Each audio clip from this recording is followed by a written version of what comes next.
Bhavna Sahani, the founder of Futuristic Academy, and I am back with the new video for class 9. And in this video, we are doing social science, political science, and political science में हम first chapter का second part कर रहे हैं, what is democracy and why democracy. First part हमने already cover कर लिया, जिसने अभी तक first part नहीं देखा, the link is in the description box, and let's get started with the second part of this chapter.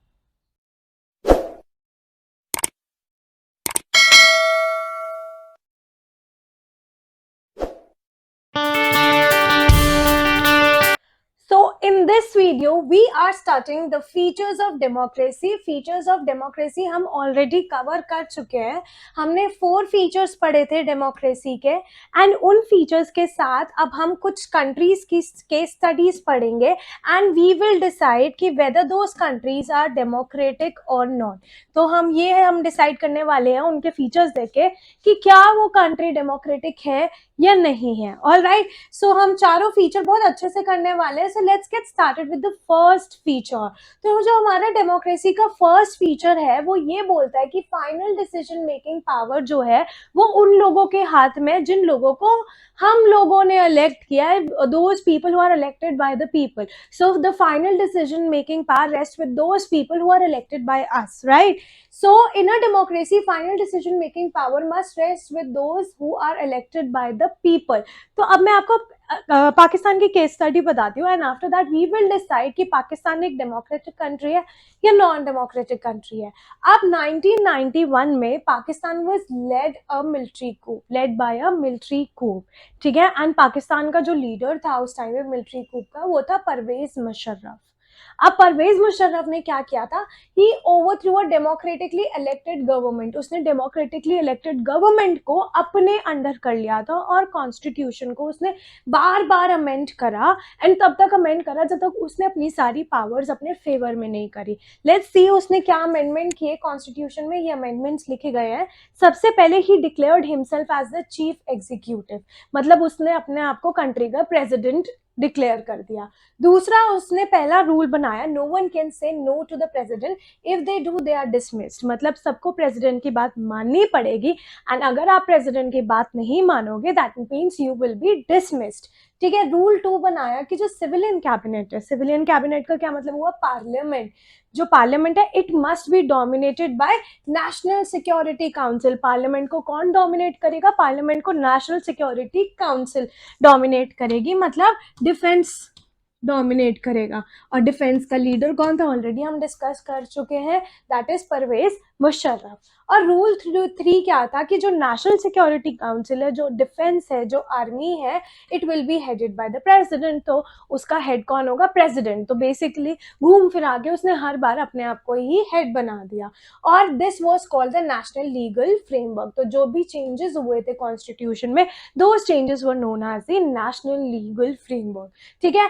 अब उसने एक रेफरेंडम बनाया, and the referendum he had made, the orders he had made, the rules he had made, and वो elections जीत भी गया by using the malpractices, you can say that dirty tricks, ठीक है.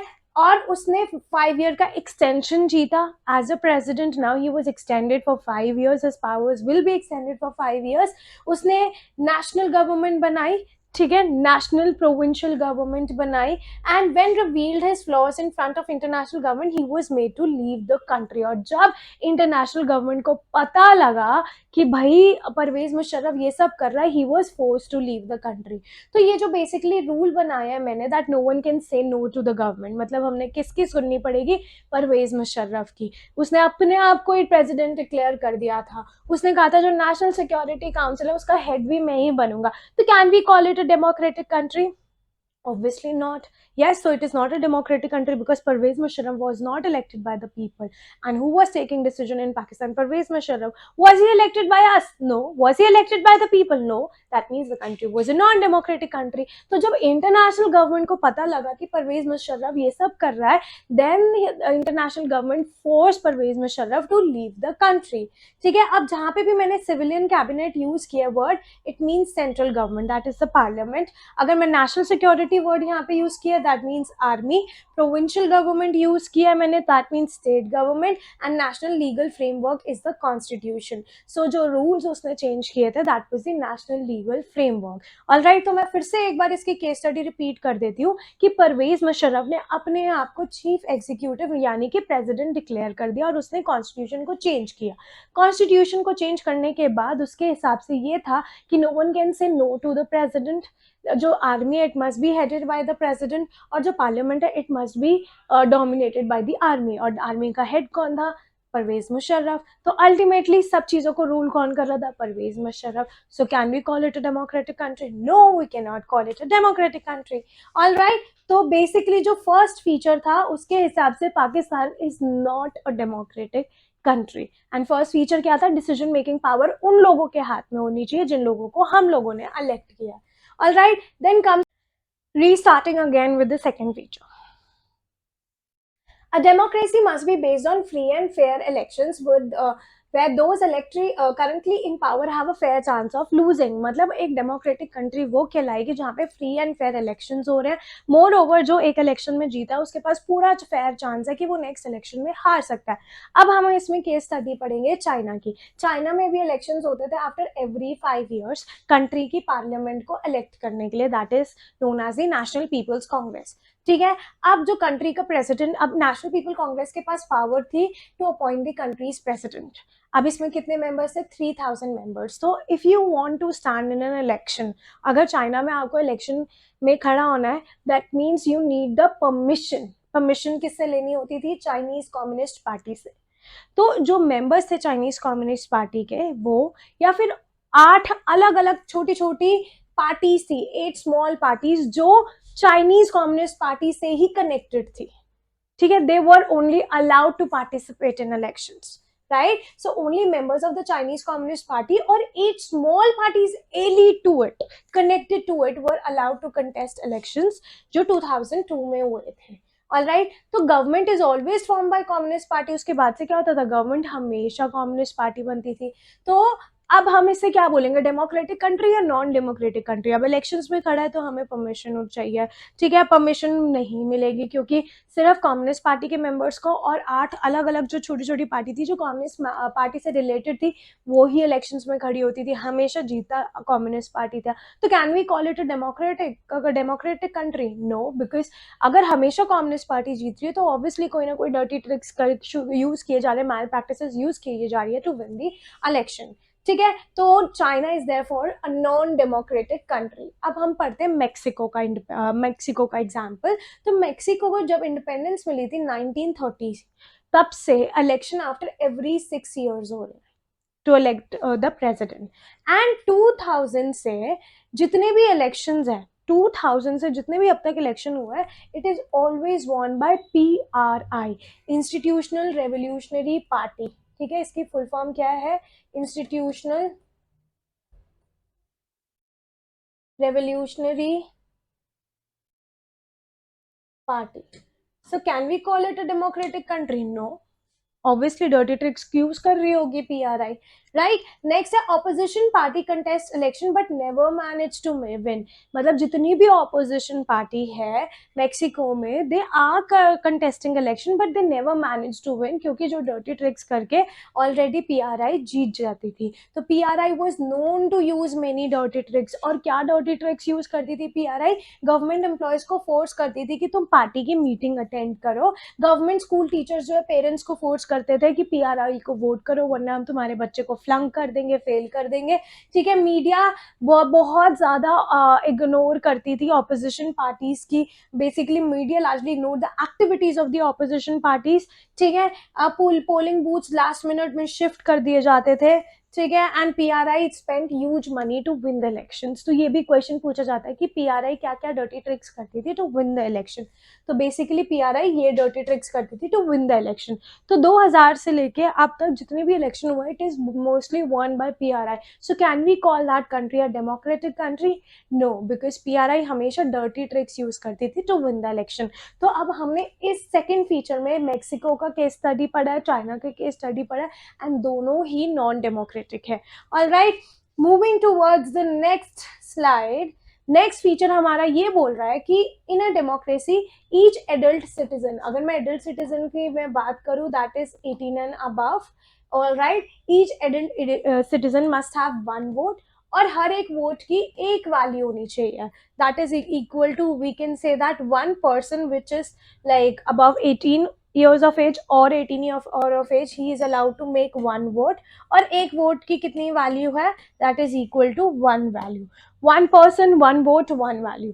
तो अब 2015 तक जो सऊदी अरेबिया था उसमें वुमेन को राइट टू वोट नहीं था, so we can not call it a democratic country, क्योंकि वुमेन के डिसीजन का मैटर ही नहीं करता था।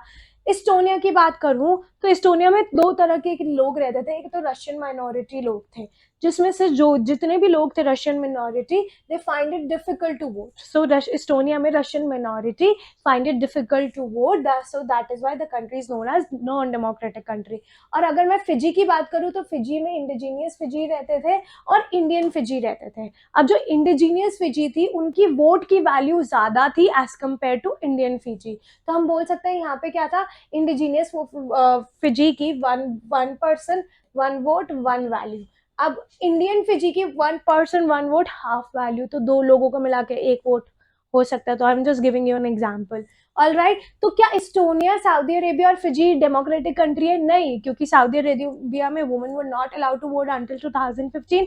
इस्टोनिया की अगर मैं बात करूं तो Russian minority find it difficult to vote, and Fiji की बात करूं तो इंडिजीनियस फिजी की वोट की वैल्यू ज्यादा थी as compared to Indian Fiji, so we can not call it a democratic country.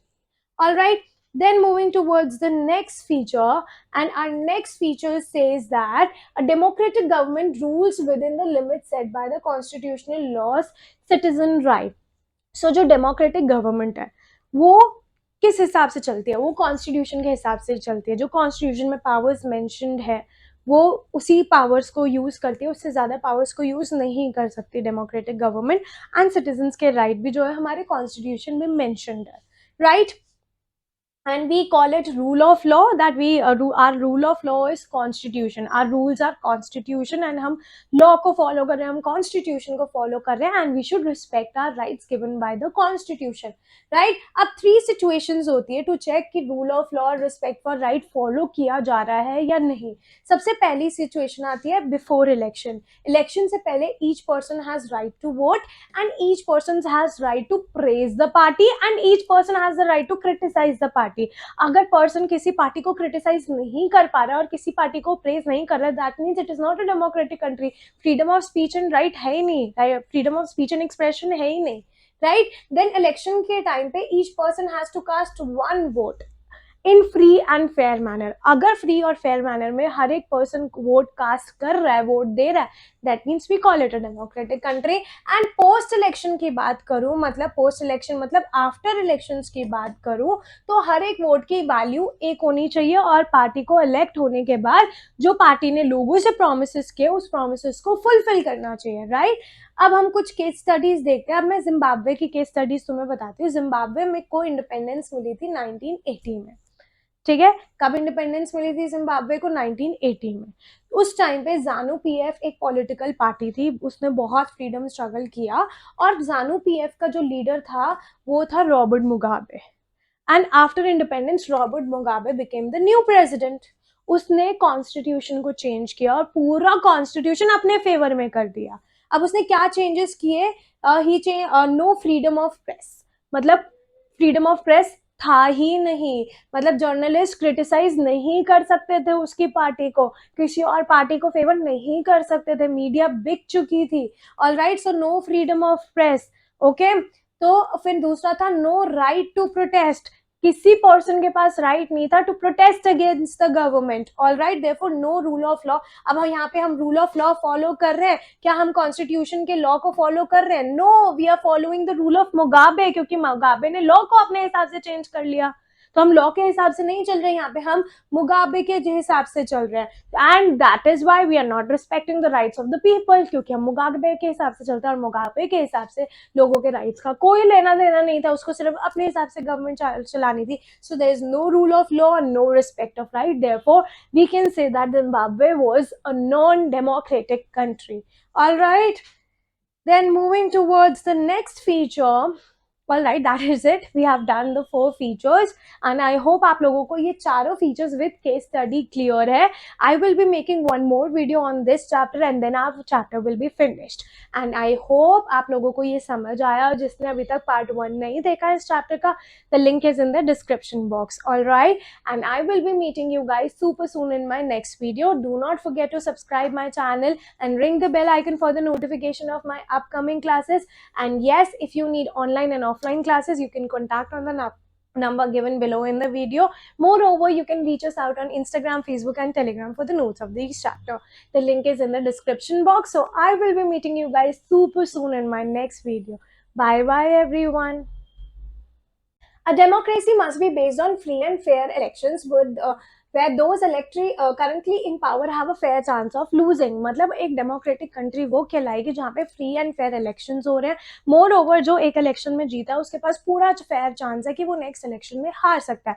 अब हम इसमें केस स्टडी पढ़ेंगे चाइना की. चाइना में भी इलेक्शंस होते थे आफ्टर एवरी 5 years कंट्री की पार्लियामेंट को इलेक्ट करने के लिए. That is known as the national people's congress. ठीक है, अब जो कंट्री का प्रेसिडेंट, अब नेशनल पीपल कांग्रेस के पास पावर थी to appoint the country's president. अब इसमें कितने मेंबर्स थे? 3000 मेंबर्स. तो if you want to stand in an election, अगर चाइना में आपको इलेक्शन में खड़ा होना है, that means you need the permission. Permission किससे लेनी होती थी? चाइनीज कम्युनिस्ट पार्टी से. तो जो मेंबर्स थे चाइनीज कम्युनिस्ट पार्टी के, वो या फिर 8 अलग अलग छोटी छोटी पार्टीज थी, 8 स्मॉल पार्टीज जो चाइनीज कम्युनिस्ट पार्टी से ही कनेक्टेड थी. ठीक है, they were only allowed to participate in elections, right? So only members of the Chinese Communist Party or 8 small parties allied to it, connected to it, were allowed to contest elections जो 2002 में हुए थे. Alright, तो government is always form by communist party. उसके बाद से क्या होता था? गवर्नमेंट हमेशा कम्युनिस्ट पार्टी बनती थी.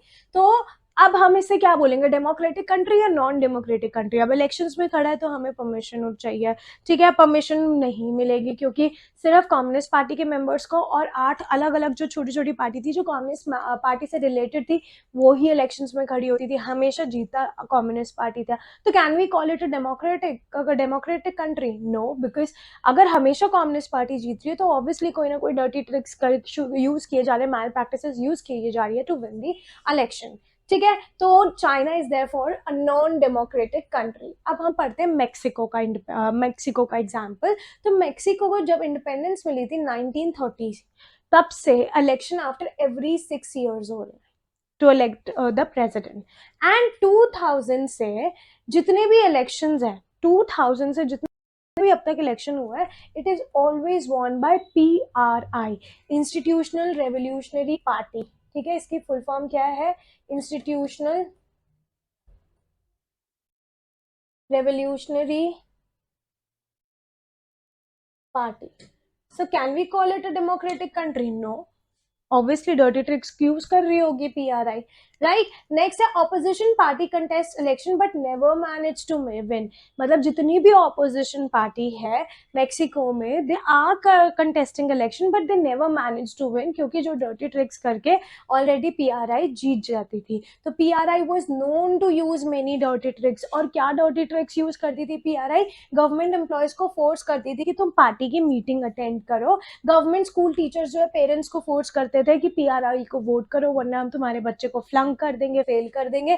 ठीक है, मीडिया बहुत ज्यादा इग्नोर करती थी ऑपोजिशन पार्टीज की. Basically media largely ignore the activities of the opposition parties. ठीक है, पोलिंग बूथ्स लास्ट मिनट में शिफ्ट कर दिए जाते थे. ठीक है, and PRI spent huge money to win the elections. तो ये भी क्वेश्चन पूछा जाता है कि PRI क्या क्या डर्टी ट्रिक्स करती थी टू विन द इलेक्शन. तो बेसिकली PRI ये डर्टी ट्रिक्स करती थी टू विन द इलेक्शन. तो 2000 से लेके अब तक जितने भी इलेक्शन हुए, it is mostly one by PRI. So can we call that country a democratic country? No, because PRI हमेशा डर्टी ट्रिक्स यूज करती थी टू विन द इलेक्शन. तो अब हमने इस सेकेंड फीचर में मेक्सिको का केस स्टडी पढ़ा है, चाइना का केस स्टडी पढ़ा है, एंड दोनों ही नॉन डेमोक्रेटिक है. Alright, moving towards the next slide. Next feature हमारा ये बोल रहा है कि in a democracy each adult citizen, अगर मैं एडल्ट सिटीजन की मैं बात करूं, that is 18 and above. Alright, each adult citizen must have 1 vote. और हर एक वोट की एक वैल्यू होनी चाहिए, that is equal to, we can say that one person which is like above 18 years of age और 18 years और of age, he is allowed to make one vote, और एक वोट की कितनी वैल्यू है, that is equal to one value, one person one vote one value. तो अब 2015 तक जो सऊदी अरेबिया था उसमें वुमेन को राइट टू वोट नहीं था, so we can not call it a democratic country, क्योंकि वुमेन के डिसीजन का मैटर ही नहीं करता था। इस्टोनिया की बात करूं तो इस्टोनिया में दो तरह के लोग रहते थे, एक तो रशियन माइनॉरिटी लोग थे, जिसमें से जो जितने भी लोग थे Russian minority, they find it difficult to vote, so Estonia में Russian minority find it difficult to vote, so that is why the country is known as non democratic country. और अगर मैं फिजी की बात करूं तो फिजी में indigenous Fiji रहते थे और इंडियन फिजी रहते थे। अब जो इंडिजीनियस फिजी थी उनकी वोट की वैल्यू ज्यादा थी as compared to Indian Fiji, तो हम बोल सकते हैं यहाँ पे क्या था, इंडिजीनियस फिजी की one one person one vote one value. अब इंडियन फिजी की one person one vote half value, तो दो लोगों को मिला के एक वोट हो सकता है, तो I am just giving you an example. All right, तो क्या इस्टोनिया सऊदी अरेबिया और फिजी डेमोक्रेटिक कंट्री है? नहीं, क्योंकि सऊदी अरेबिया में women were not allowed to vote until 2015। Estonia की अगर मैं बात करूं तो Russian minority find it difficult to vote, and Fiji की बात करूं तो इंडिजीनियस फिजी की वोट की वैल्यू ज्यादा थी as compared to Indian Fiji, so we can not call it a democratic country. All right, then moving towards the next feature, and our next feature says that a democratic government rules within the limits set by the constitutional laws, citizen right. So जो democratic government है वो किस हिसाब से चलती है, वो constitution के हिसाब से चलती है, जो कॉन्स्टिट्यूशन में पावर्स मेंशन्ड है वो उसी पावर्स को यूज करती है, उससे ज्यादा पावर्स को यूज नहीं कर सकती डेमोक्रेटिक गवर्नमेंट, एंड सिटीजन्स के राइट भी जो है हमारे कॉन्स्टिट्यूशन में मेंशन्ड है, right. And we call it rule of law, that we our rule of law is constitution, our rules are constitution, and हम law को follow कर रहे हैं, हम constitution को follow कर रहे हैं, and we should respect our rights given by the constitution, right? अब 3 situations होती है to check कि rule of law और respect for right follow किया जा रहा है या नहीं।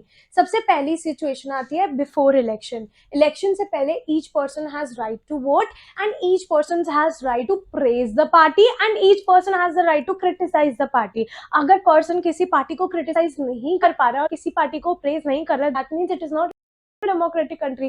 Freedom of speech and right है ही नहीं, freedom of speech and expression है ही नहीं, राइट। देन इलेक्शन के टाइम पे each person has to cast one vote in free and fair manner. अगर फ्री और फेयर मैनर में हर एक पर्सन वोट कास्ट कर रहा है, वोट दे रहा है, that means we call it a democratic country. And post election की बात करूं, मतलब पोस्ट इलेक्शन मतलब आफ्टर इलेक्शंस की बात करूं, तो हर एक वोट की वैल्यू एक होनी चाहिए, और पार्टी को इलेक्ट होने के बाद जो पार्टी ने लोगों से प्रोमिस किए उस प्रोमिस को फुलफिल करना चाहिए, राइट।